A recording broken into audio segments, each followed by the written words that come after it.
Chris Watts, son of Cindy. This is the second part of episode 4 of my mini podcast series, Chris Watts, 2 Years On. In a private message, Cindy Watts says, "I'm completely broken that Chris will never see the outside world again. I told him early on, she will ruin your life. She did. Jamie and I could see something others didn't see. She was a compulsive liar, a narcissist, and unstable. There is something else, but that's up to Jamie to tell." That's Cindy Watts on her daughter-in-law, Shanann. From the moment Shanann and her daughter disappeared on the 13th of August 2018 and their bodies subsequently found, Chris was fiercely defended by his parents, who were eager to believe his lies. Cindy Watts vilified Shanann and claimed that Shanann was more capable of harming the children than Chris. She did several interviews repeating her son's lies that he only killed Shanann because he witnessed her strangling the girls, which was such a weak and highly implausible story. Later on, we found out that Chris had lied. He lied about not knowing where his family were. He lied about the affair. He lied about Shanann killing the children. He'd put his children in oil tanks, claiming he didn't know what else to do, when in actual fact, he was planning the murder of his family for quite some time. His story about killing Shanann in a rage was blatantly false and completely unbelievable. Anyone in that situation would have called the police or an ambulance. Failing that, a neighbor or a family member.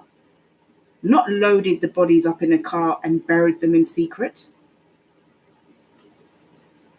He discarded his own children worse than if they had been trash. And yet, the Watts tried to claim that his rights were taken away from him. What about the rights of his children? What about the rights of his wife? The Watts complained they had to talk to him through a screen. Guess where Shanann's family have to go to speak to their loved ones? Since his incarceration, his family have considered the possibility of an appeal, and their resentment for Shanann has only grown stronger. Cindy Watts continues to perpetuate the myth that Shanann was a bad person, that Shanann was abusing her children, that Shanann abused her husband, that Shanann was mentally unstable. The Watts have nothing good to say about their daughter-in-law. The Watts never accepted Shanann, and they continue to shun her even in death. Since the murders, we have come to learn about the financial difficulties in the marriage.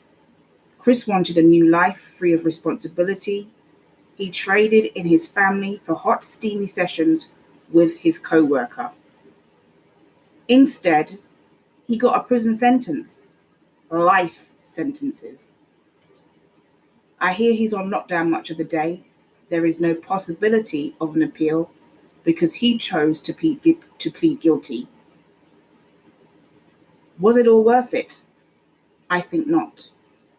He claims to have found God now, and since his incarceration, he's changed his story about what happened on the night several times. At least he claims responsibility in most of these versions. Will we ever get the truth? Who knows? I think he's incapable of telling the truth. Books continue to be written. There's been a Lifetime movie, several documentaries. People will be talking about this case for years to come. But one thing I know for sure is Chris Watts is never getting out.